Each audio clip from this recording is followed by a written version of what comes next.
Oke, Wak, jadi kisah kali ini tuh dikirim sama Wak kita yang bernama Sri dari Jawa Tengah. Halo Mbak Sri. Nah, jadi Wak, pengalaman horor ini tuh dialami langsung sama Sri dan juga teman-temannya pada tahun 2011 yang lalu. Jadi ceritanya waktu itu Sri ini lagi daftar kerja ke beberapa pabrik yang ada di kotanya, Wak. Tapi setelah nunggu sekian lama ternyata belum ada juga nih panggilan untuk dia. Nah, di saat yang sama salah satu tetangganya. Halo semuanya, selamat datang lagi di Hanel Jerangkong. Hanel yang mencoba mengungkap kebohongan di balik konten-konten viral misteri yang sering kali dibangun bukan dari fakta, tapi demi kepentingan konten semata. Sebelum mulai, saya minta maaf ya kalau cara bicara bahasa Indonesia saya masih kurang lancar. Saya orang Indonesia asli kelahiran Tiongkok, jadi kadang penyampaiannya belum sebaik kreator lain. Di video kali ini kita akan membahas cerita dari KHW tentang rumah bola setan yang menceritakan pengalaman Sri saat bekerja di sebuah rumah produksi obat tradisional yang katanya menyimpan banyak kejadian misterius. Tapi dari awal saja saya sudah mulai mempertanyakan beberapa hal. Kenapa narasinya dibangun dengan pola rumah biasa lalu mendadak banyak kejadian aneh? Kenapa karyawan lain seperti seolah sudah tahu ada sesuatu tapi tidak pernah menjelaskan dengan jelas? Dan kenapa beberapa kejadian penting justru tidak pernah ada verifikasi selain cerita dari orang yang mengalami? Apakah ini benar pengalaman nyata atau hanya cerita yang disusun supaya penonton ikut larut? Tonton videonya hingga usai karena saya akan memberikan komentar cukup panjang di bagian akhir video. Yuk kita tonton videonya. Yang bernama Mbak Tiara tahu nih kalau si Sri ini lagi nganggur. Akhirnya si Mbak Tiara ini bilang lah ke Sri, Sri, kamu mau nggak ikut kerja sama aku? Aku sama suamiku, Mas Bambang nama suaminya, punya bisnis kecil-kecilan di kota sana, di kota sebelah. Boleh lah Mbak. Tapi kalau boleh tahu bisnisnya apa ya Mbak ya gitu.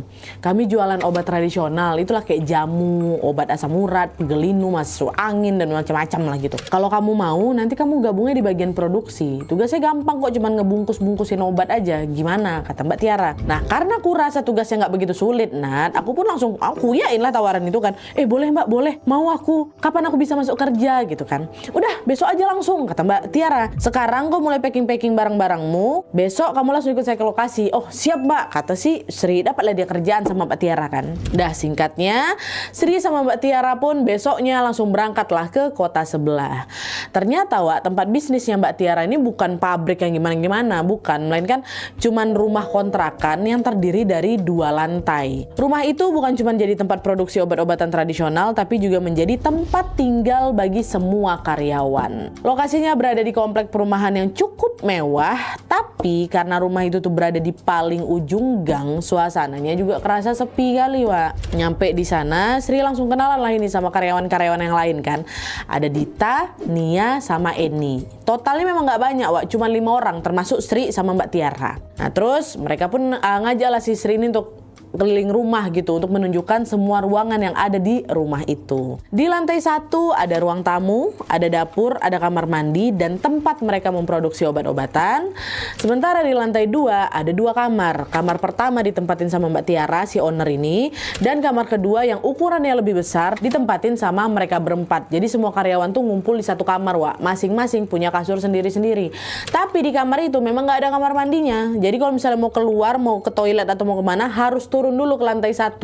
Kalau di kamar Mbak Tiara punya kamar mandi sendiri, kamar mandi mereka nggak ada. Dah tuh, setelah host tour, Mbak Tiara pun menjelaskan ke Sri tentang aturan-aturan selama bekerja di sana. Mbak Tiara bilang nanti kerjanya mulai dari jam 8 pagi sampai jam 5 sore ya Sri. Tugas kamu yang kemarin ku bilang ngebungkus-bungkusin obat. Nanti kamu bisa belajar dari Dita, dari Nia, dari Eni. Terus soal makan udah ditanggung di sini. Cuman yang ku kasih uang aja ya. Selebihnya kalian sendirilah yang atur. Biasanya Dita, Nia, sama Eni pada ganti-gantian masak sesuai jadwal yang memang udah mereka tentuin. Untuk detailnya gimana-gimana, kamu tinggal tanya aja langsung sama mereka ya, kata Mbak Tiara. Oh siap Mbak, makasih infonya. Oke, sama-sama. Selamat datang sekali lagi, semoga betah kerja di sini, kata si Mbak Tiara. Udah lah tuh, Sri pun mulailah kerja sama karyawan yang lain, sama Dita, Nia, sama si Eni kan Wak. Nah dalam hitungan hari, Sri langsung bisa akrab sama mereka. Jadi bukan cuma kompak soal urusan kerjaan aja Nadia, tapi yang gak jarang juga kami berbagi cerita tentang hal-hal lain di luar itulah. Orang tinggal satu rumah pula ya kan. Sampai tibalah di satu hari, Dita, Nia, sama Eni sempat nanya kayak gini nih sama aku. Gimana kerja di sini? Aman kan katanya. Oh aman kok, alhamdulillah betah aku katanya. Oh baguslah kalau betah. Tapi kamu ngerasa ada yang janggal nggak selama di sini gitu? Apa ya? Kayak nggak ada lah.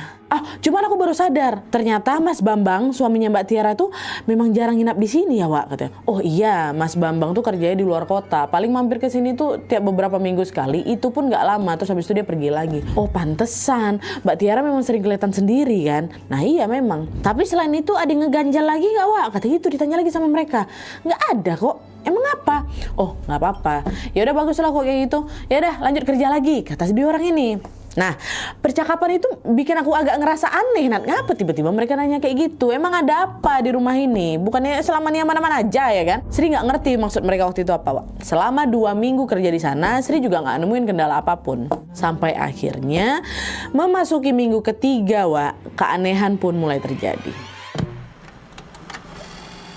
Jadi ceritanya di hari itu Sri ini dapat jadwal masak sama si Nia. Jadi setiap masak tuh berdua orang Wak. Sri pun bangun lebih pagi, dia sholat subuh dan dia langsung siap-siap masak. Waktu itu masih sekitar jam 5 pagi. Sri turun duluan ke dapur, Nia masih di kamar. Nah pas lagi nyiapin bahan masakan ini, bahan makanan yang mau dimasak, si Sri ini denger ada suara orang lagi nyapu Wak, di luar.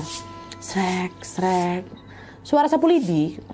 Sri pikir itu tetangga rumah samping. Dia pun langsung lah ngebuka pintu kan. Maunya apa sih tetangga itu? Kenal aku sama tetangga sebelah tuh Nat. Tapi begitu ku buka, bukan tetangga samping rumah yang ku tengok, melainkan nenek-nenek. Rambutnya disanggul, dia pakai kebaya motif bunga-bunga, bawahannya pakai jari kayak gitu. Lagi nyapu. Betulan lagi nyapu Wak, di pekarangan tuh pakai si sapu lidi lah. Tapi aku nggak kenal sama dia, nggak pernah aku tengok muka ya. Meski ngerasa asing, ya si Sri ini tetap ramah lah nyapa si nenek itu kalau ada terbuka kok ya kan.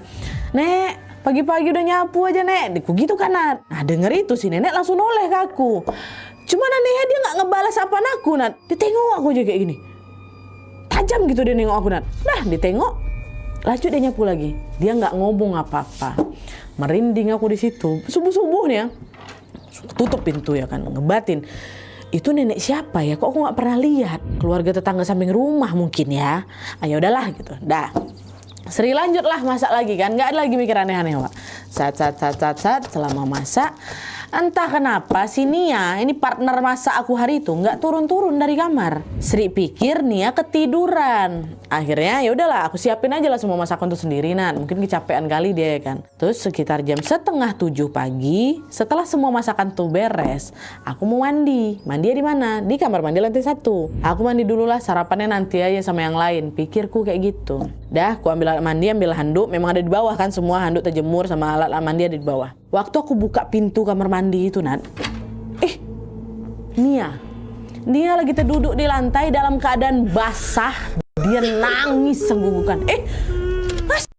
Hingga menit ke-7 ini saya masih belum yakin apa yang disampaikan dalam cerita. Kalau saya lihat sejauh ini yang dibangun baru suasana dan sugesti. Dari awal narator sudah memberi pengantar bahwa tempat ini nantinya akan ada penampakan dan keanehan. Ini membuat penonton otomatis mencari hal-hal yang bisa dianggap aneh meskipun sebenarnya belum tentu. Lalu bagian karyawan yang bertanya apakah Sri merasa ada yang janggal juga menurut saya menarik. Tapi justru di situ masalahnya. Tidak dijelaskan apa yang mereka alami sebelumnya. Hanya dilempar pertanyaan supaya muncul rasa curiga. Kemudian masuk ke kejadian suara sapu dan muncul nenek yang diam saat disapa. Secara objektif, sampai titik ini belum ada bukti apapun kalau itu sesuatu yang mistis.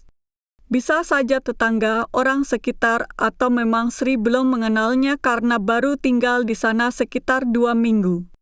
Saya juga memperhatikan pola narasinya. Detail suasana dibuat sangat lengkap, tetapi bagian yang bisa diverifikasi malah minim. Jadi untuk sementara saya masih menganggap ini sebagai cerita pengalaman subjektif, bukan bukti adanya kejadian gaib. Mari kita lanjutkan menonton videonya. Astagfirullah, ngapa kok di sini gitu? Sini ya, di situ Nia yang tadi harusnya ngawanin dia masak. Ngapa kok sini? Ngapa kau baru bukain pintunya? Aku kekunci dari habis subuh tadi loh. Aku udah gedor-gedor sampai teriak-teriak manggil kalian, gak ada satupun dari kalian yang nyaut. Itu kata si Nia. Hah? Kok kekunci? Dari tadi? Dari tadi kok di sini? Iya. Ngapa gak ada yang bukain sih? Hampir 2 jam aku di sini. Itu kata, Nia, serius lah kau. Aku dari tadi lo masak di dapur, aku nggak dengar apa-apa. Katanya, nggak mungkin. Dapur sama kamar mandi ini kan cuma sebelahan. Masa aku nggak dengar sih aku teriak? Sumpah Nia, sumpah aku nggak dengar apa-apa. Memang aku nggak dengar apa-apa, Nat. Orang aku pikir si Nia masih tidur kok di atas. Dari subuh dari situ 2 jam dia toko. Nah keributan antara si istri sama si Nia ini terdengar sama Dita sama Nia masih di kamar di atas. Kebetulan udah bangun juga mereka. Turunlah mereka nyamperin ya kan. Ngapa nih? Pagi-pagi ribut. Ngapa kalian katanya? Masih tenangis-nangis itu si Nia Nia ceritain lagi semuanya kan. Nah waktu dengar itu Dita sama si Eni bilang, masa si Nia? Jadi dari tadi gue terkunci di kamar mandi. Kok kami juga nggak ada dengar suara teriakanku sama sekali Yang kami dengar cuman suara Sri yang lagi masak. Mereka sama sekali nggak ada dengar suara Nia tuh teriak-teriak Di situ mereka sama-sama bingung. Ini rasanya semua itu macam udah nggak masuk akal lagi kan. Nia udah teriak, nangis, gedor-gedor pintu sampai sehisteri itu mukanya sampai bengkak nangis-nangis tuh. Masa nggak ada satupun yang denger? Kan nggak mungkin kan Tapi itu yang terjadi Tapi meskipun janggal, mereka akhirnya sepakat untuk tidak memperpanjang masalah itu lagi. Ya udah nggak usah dibahas, lain kali kita lebih hati-hati aja ya. Dan masalah ini nggak usah dikasih tahu sama Mbak Tiara, nanti takut pula dia kepikiran. Kebetulan pagi itu Mbak Tiara nggak turun entah dia kelelap kali tidur atau memang dia nggak denger apa-apa waktu kami ribut tuh. Tapi dia nggak turun dan kami nggak kasih tahu. Mereka lanjutlah beraktivitas seperti biasa, seolah-olah tidak terjadi apa-apa. Nah setelah kejadian Nia itu kekunci di kamar mandi Sri udah mulai ngerasa was-was nih sama rumah itu. Tanggapan hawa di dalam rumah tuh makin lama makin kerasa nggak enak gitu loh. Dan hanya selang beberapa hari kemudian keanehan terjadi lagi. Waktu itu seperti biasa Sri, Nia, Eni, sama Dita ganti-gantian kan masak setiap pagi. Nah nasi dan lauk pauk yang mereka olah ini akan dimakan gak cuma untuk sarapan aja, tapi juga untuk makan siang. Jadi gak langsung habis dalam sekali makan lah gitu kan. Cuman anehnya di hari itu semua lauk yang mereka masak tadi pagi tuh tiba-tiba basi Basi, jangankan untuk makan siang ya. Ini jam 9 aja lauknya udah nggak enak, udah masam, udah bau. Kami pikir cuma kebetulan ya, karena mungkin kualitas bahan yang mereka olah tuh memang udah nggak bagus atau kayak gimana. Tapi entah kenapa kejadian itu keulang terus hampir semingguan tuh kok nggak salah. Semingguan lebih lah pokoknya kayaknya. Jadi nanti setiap kali udah makan siang kami masak lagi karena bau. Yang rasa aneh lah mereka. Udah nggak betul ini kayaknya. Kita lapor Mbak Tiara aja lah gitu kan. Nah sebelumnya Mbak Tiara ini memang nggak tahu apa-apa soal makanan yang basi itu, nggak tahu. Dan setelah dapat laporan dari mereka, Mbak Tiara bilang, oke, aku coba bilang sama Mas Bambang dulu ya, ini sama suaminya. Ngapa lapor sama Mas Bambang gitu kan. Dalam hati aku sempat nanya kayak gitu. Tapi ya udahlah, dibiarin sama si Sri. Nah saat itu juga Mbak Tiara langsung nelpon suaminya, nelpon Mas Bambang. Karena nggak di loudspeaker, Sri sama teman-temannya nggak bisa tahu lah gimana responnya Mas Bambang soal kejadian janggal itu. Cuman yang jelas tidak lama setelah telepon itu ditutup, Mbak Tiara bilang ke kami, kata Mas Bambang, udah aman. Coba kalian masak lagi, semoga nggak basi ya katanya. Akhirnya kami langsung masak lagi lah dengan sisa bahan yang ada ya kan. Dan setelah semua beres, betul rupanya masakannya itu awet kayak pertama kali, bisa sampai sore sampai malam, bahkan bisa sampai besok harinya tuh masih nggak bau gitu, balik lagi seperti semula. Nah kejadian inilah yang bikin mereka sadar kalau Mbak Tiara sama Mas Bambang ini pasti tahu sesuatu ini, atau enggak mereka pasti lagi nutupin sesuatu tentang kejadian ini. Kayaknya memang ada yang nggak beres dari rumah itu. Sejak kejadian itulah kami langsung karena kan agak janggalnya ngapain telepon Mas Bambang gitu kan. Pasti kan Mas Bambang tahu sesuatu. Dan ternyata nggak cuma si Sri aja Dita, Eni, sama si Nia ini juga bilang kalau mereka tuh udah sering ngerasa ada hawa-hawa yang nggak enak selama ada di sana gitu. Dari awal kerja di situ. Makanya di awal tadi mereka sempat nanya kan ke si Sri, kau pernah ngerasain juga apa enggak gitu loh. Karena mereka dari awal tinggal di situ juga kayak ngerasa ada yang aneh gitu Cuma untuk kejadian makanan basi itu baru ada setelah ada si Sri. Tapi sebelum-sebelumnya mereka bertiga itu udah kayak ngerasa ada yang nggak beres lah gitu sama rumah ini. Tapi ya sudah, meski yakin ada yang tidak beres, mereka milih untuk tidak nanya lebih lanjut ke Mbak Tiara. Mbak Tiara sama Mas Bambang ini kan bos kami kan. Rasanya nggak sopan juga kalau tiba-tiba kami nanya yang enggak. Yang penting sekarang masakan kami sudah aman gitu. Selang beberapa hari kemudian, Sri sama teman-temannya berencana untuk masak besar karena Eni lagi ulang tahun. Dan setelah semua masakannya jadi, Eni bilanglah ke si Sri, "Sri, tolong panggilin Mbak Tiara, Sri, biar ikut makan sama kita. Mumpung banyak ini makanannya," gitu. "Oh iya, siap-siap. Aku ke kamar Mbak Tiara dulu ya. Aku panggil Nat ke atas." Dah, Sri naiklah ke kamar Mbak Tiara yang ada di lantai 2 dan kebetulan waktu itu kamarnya lagi nggak dikunci. Nah, pas dibuka, kelihatan Mbak Tiara lagi beres-beres kasur dengan posisi ngebelakangin si Sri. Terus dari pintu kamar itu Sri bilang, "Mbak, makan yuk ke bawah. Kami udah masak banyak, Mbak. Ini ulang tahun." Nah, denger itu Mbak Tiara ini langsung noleh, balik badan ke arah si Sri. Senyum dia, dia nggak ngomong apa-apa. Waktu ku tengok senyumnya Tiara tuh Nat, itu tiba-tiba naik semua bulu kuduk aku. Creepy gitu senyumnya. Gak aku tanya kenapa Nat. Langsung balik badan aku, buru-buru aku mau turun ke bawah. Saking aku takut gitu, langsung zret gitu loh, takut. Nah pas mau turun tangga ini, Sri ngeliat Mbak Tiara lagi jalan masuk dari pintu balkon lantai 2 itu. Jalan depan aku Nat. Loh Mbak, oh ya? Ngapa Sri? Mbak lagi jemur bantal, mumpung lagi panas. Ngapa? Ngapa kok kaget kayak gitu? Oh, enggak Mbak. Mbak apa? Aku mau nanyain. Aku mau nyariin Mbak Tiara memang tadi. Ini Mbak, teman-teman ngajakin makan bareng di bawah. Ini lagi ulang tahun Mbak. Oh, ini ulang tahun. Tapi aku tadi udah makan. Aku nggak usah join dulu lah ya. Aku kasih coklat aja ya. Bentar. Aku ambil dulu ke kamar, kata si Mbak Tiara. Mbak Tiara langsung berlari ke kamar mau ngambil coklat itu. Sementara aku masih berdiri mematung di tempat sambil ngebatin. Kalau dari tadi Mbak Tiara nih ada di balkon, terus yang aku tadi tengok di kamar tuh siapa? Ya kan? Apa tuh? Kelihatan dia lagi nyapu kasur, Nat. Tegak Mbak Tiara itu. Segala lama kemudian Mbak Tiara ini keluar. Keluar dari kamarnya bawain coklat. Dengan tetap mencoba tenang, Nat, ku ambillah coklat itu. "Oh iya Mbak, makasih ya Mbak. Yaudah, aku turun dulu ya." Kata, "Oh iya Sri, iya selamat makan," gitu. Mbak Tiara biasa-biasa aja. Nampak sampai bawah, itu langsung ku ceritain semua sama kawan-kawan aku di bawah itu kanan. Nggak betul ini gitu loh diceritain kan. Nah setelah nyimak cerita itu, mereka bilang, "Tuh kan, betul kan, Adi nggak beres sama rumah ini. Udahlah kemarin si Nia terkunci di kamar mandi, semua masakan kita juga basi. Si Sri ngeliat penampakan mirip Mbak Tiara. Kita sebelum si Sri ada di sini juga sering kali dengar suara-suara aneh di sini kan. Besok apa lagi yang kita alami?" Udah tenang. Jangan panik dulu. Suasana di rumah ini memang dari awal kan memang gak enak. Kayak kita harus lebih rajin ibadah lah, Gini aja, mulai nanti malam kita ngaji aja, rutin tadarusan. Gimana? Kata si Dina. Boleh lah, setuju gitu kan. Akhirnya setuju tuh semuanya, Sesuai rencana, malam harinya mereka pun langsung ngaji tadarus Al-Quran. Baca tuh Nat, begilir, nyimak gitu kan. Malam-malam pertama masih aman-aman aja. Tapi begitu masuk malam Jumat, Nat, inilah gongnya. Di malam Jumat itu sekitar jam 9 malam, mereka udah selesai ngaji dan mau lanjut tidur. Tapi balik lagi, hawa malam itu tuh bahkan yang kali ini tuh terasa jauh lebih panas dari biasanya. Itu kami tidur langsung nyalain volume kipas kencang, dan biasanya cuman 1 aja tuh udah lumayan dingin lah gini. Sampai 3, saking panasnya malam itu. Udah mau tidur nih semua berempat kan. Terus sekitar jam 2 malam, si Sri kebangun. Karena samar-samar dia dengar suara orang ngaji. Kan. Tadinya Sri pikir itu cuma suara kipas. Tapi waktu dia ngebuka mata, Sri ngeliat Eni lagi duduk di atas sejadah, lagi ngaji, pakai mukena, ya kan? Dita sama sini yang nggak ikut ngaji, tidur mereka masing-masing di kasur. Ngapain si Eni ngaji tengah malam gini? Nah rupanya si Eni sadar kalau si Sri ini kebangun. Terus dengan wajah serius si Eni ngomong gini, "Sri, ikut ngaji sama aku, cepat, kata kayak gitu." "Hah? Ngapa emangnya? Ada apa?" "Udah cepat ikut aku ngaji," katanya kan. Iya, bentar. Aku ambil wudhu dulu ya. Jangan. Kau tayamum aja. Pokoknya kau jangan keluar kamar, kata si Eni kan. "Ngapa? Udah nanti aja aku jelasin, cepat. Baca Quran tuh." Sri pun langsung beranjak lah dari bangunnya.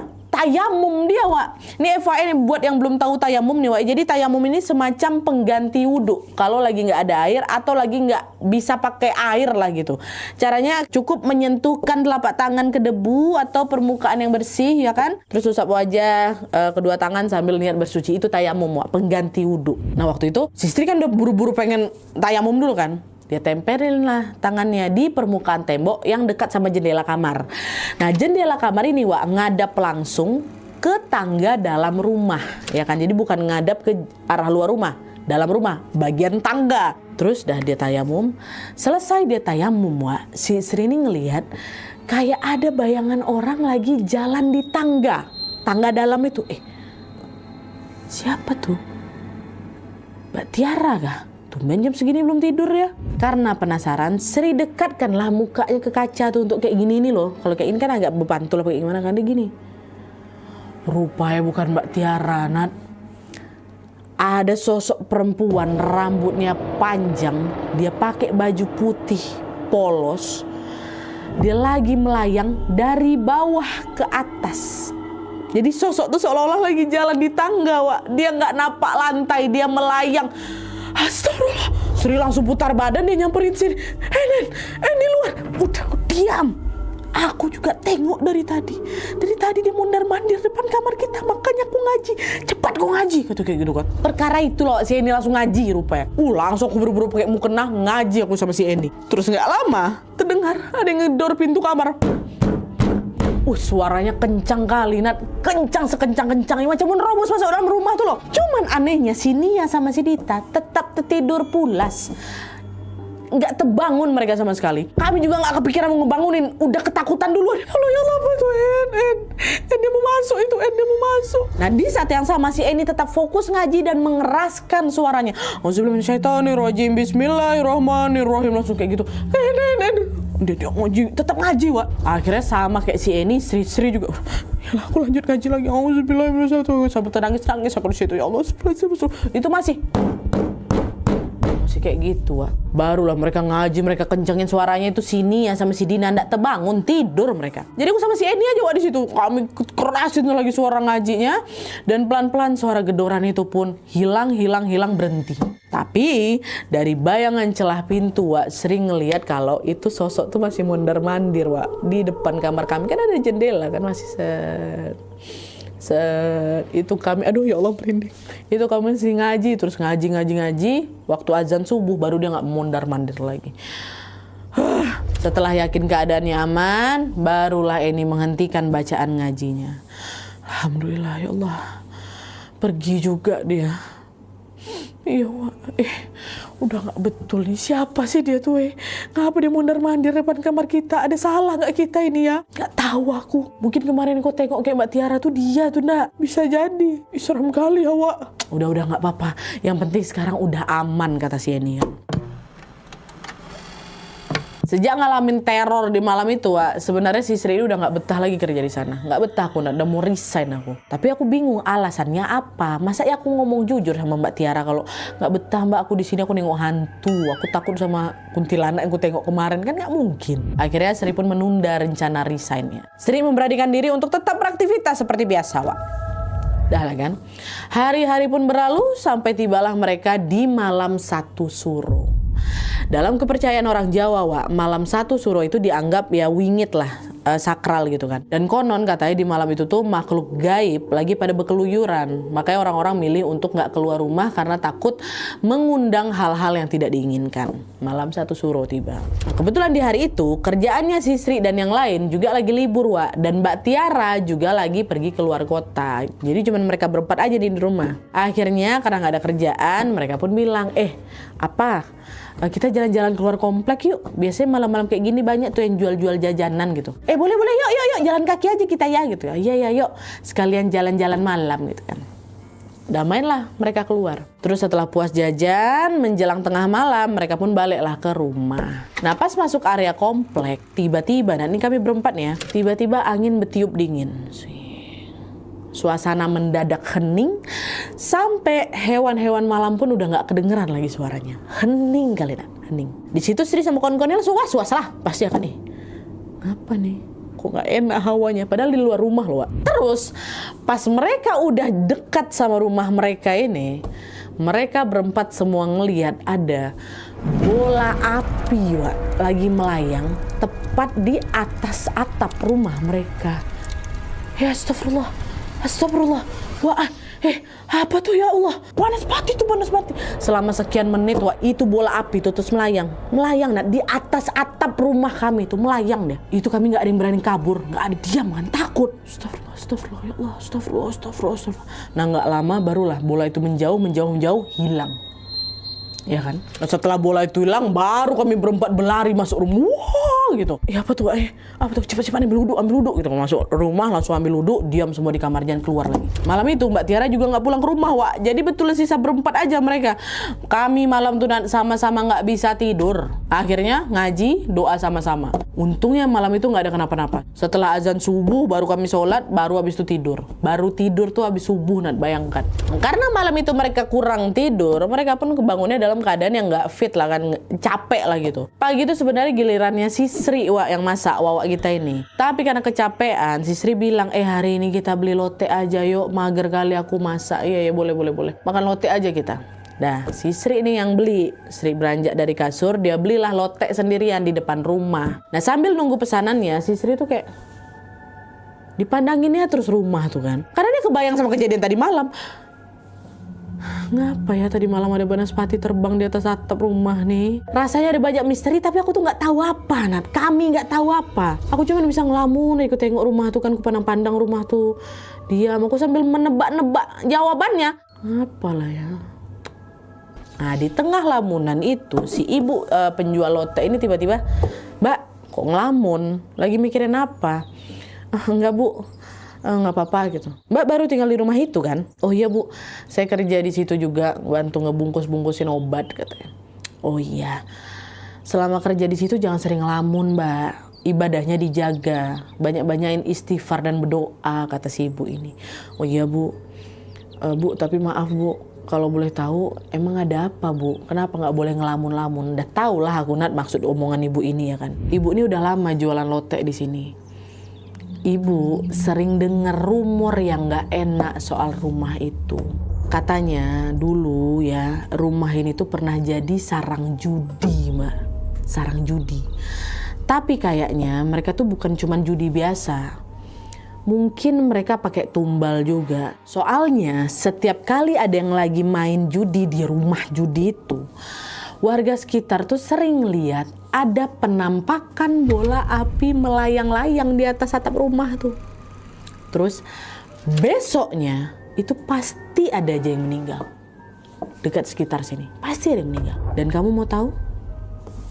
Itu istri pemilik rumah itu katanya meninggal gantung diri di lantai 2. Ibu udah lama tinggal di sini, tapi dari lama juga ibu dapat rumor itu. Ibu nggak tahu tuh kejadiannya tahun berapa. Waktu ibu tinggal di sini, rumah tuh memang udah kosong. Barulah nanti ada yang sewa keluar gitu. Waktu denger itu, Nat, ada yang gantung diri itu, langsung merinding aku sebadan-badan pasti ya kan. Itu padahal di situ kan si Sri belum bilang apa-apa, Wak, soal bola setan tuh. Tiba-tiba si ibu tuh bilang ada bola melayang di atas rumah tuh. Apa? Langsung aku keinget sama kejadian tadi malam tuh. Dan semua kejadian-kejadian horor yang pernah terjadi di sana. Apa mungkin sosok kuntilanak yang kemarin dia tengok di pikiran si Mbak Tiara itu, mungkin itu istri si pemilik rumah yang gantung diri, kan katanya di lantai 2, Nat. Apa mungkin juga banaspati yang mereka lihat tadi malam itu ada hubungannya sama cerita yang disampaikan sama si ibu penjual lote ini. Orang sama kok ini tengok. Sama juga dengan rumor yang ibu didengar kan. Itu yang nengok kami berempat, Nat, bola api itu. Berempat, empat-empatnya, si Eni, Nia, Dina, aku. Cerita itu betul-betul bikin aku kepikiran, Nat. Udah di situ aku nggak ada nih, resign aku nih. Aku pula tumbal berikutnya nanti ya kan, takut ya. Akhirnya fast forward ketika Mbak Tiara pulang ke rumah tuh dari luar kota, si Sri langsung bilang, Mbak, sebelumnya makasih Mbak udah ngajak aku kerja di sini.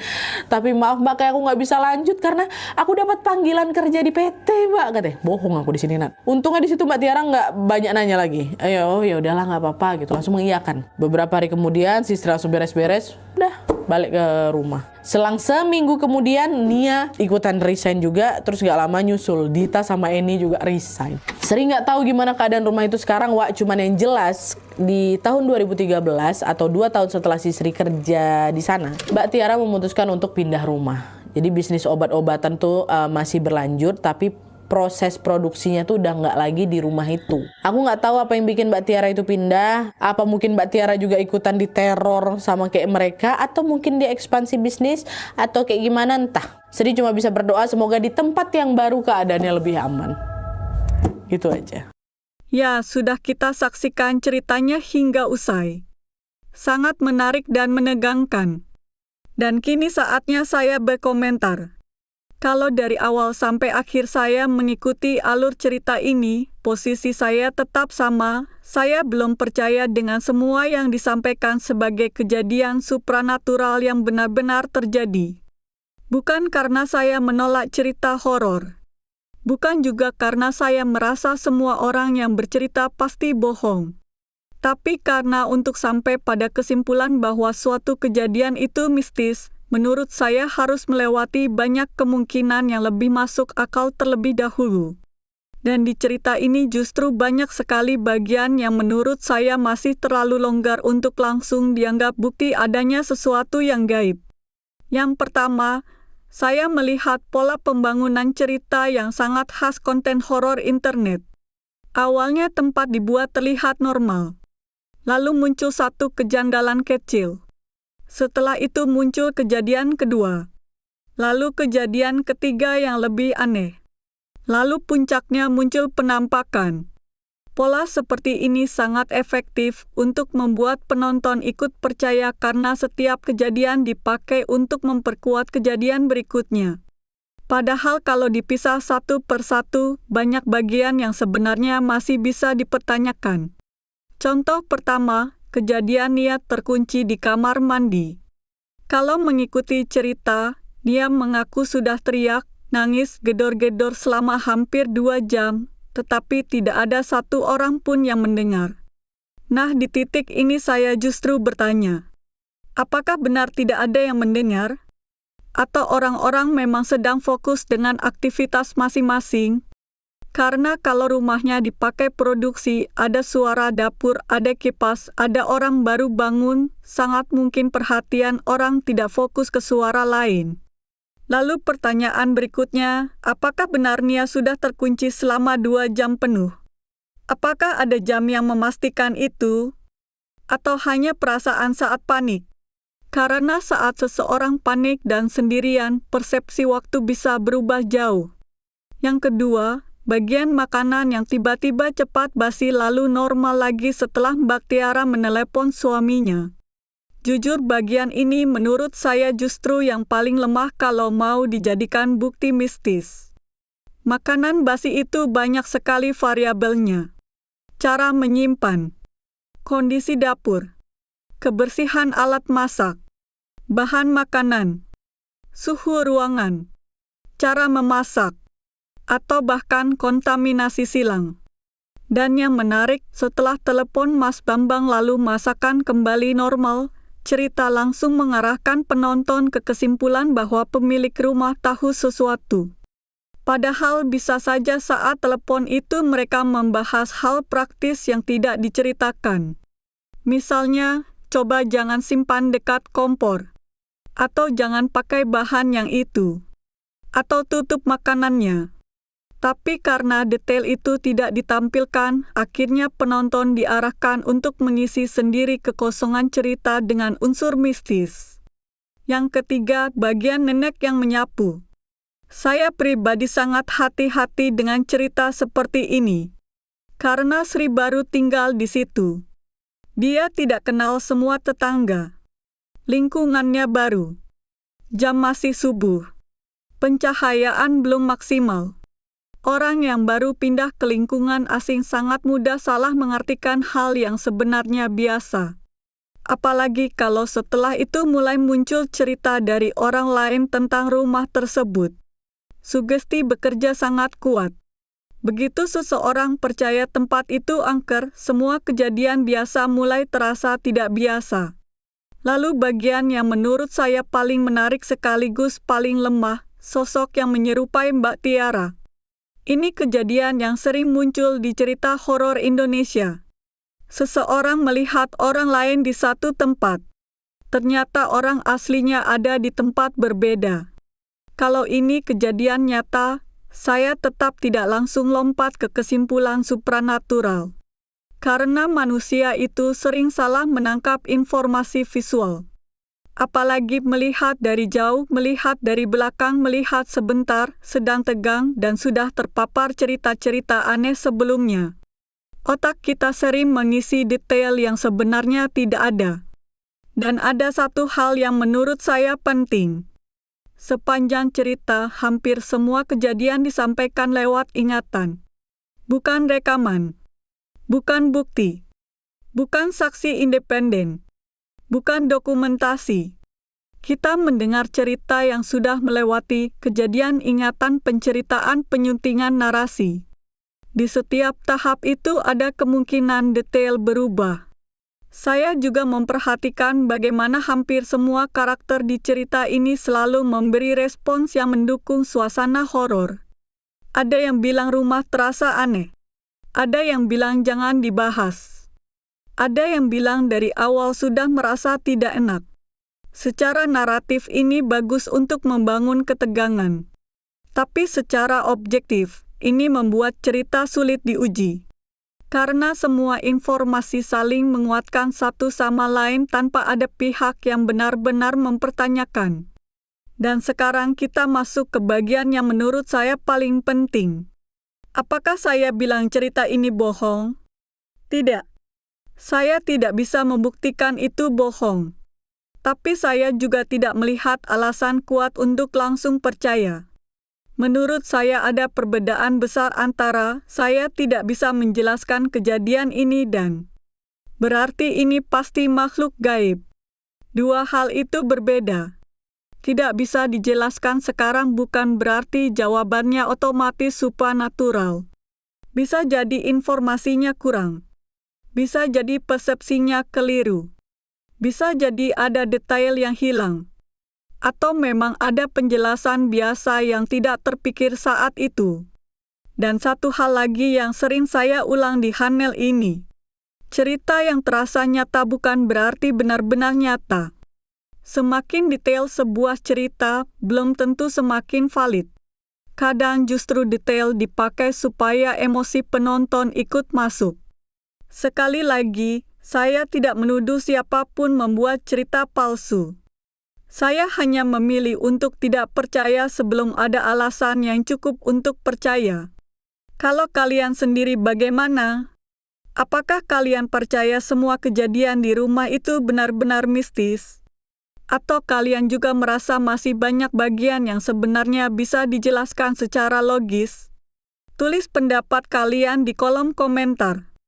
Saya ingin baca satu persatu dan diskusi bareng. Kalau suka dengan pembahasan seperti ini, jangan lupa tekan tombol like, share videonya ke teman kalian, dan subscribe Hanel Jerangkong supaya kita bisa terus mengupas konten-konten misteri secara kritis dan tetap pakai akal sehat. Sampai jumpa di video berikutnya.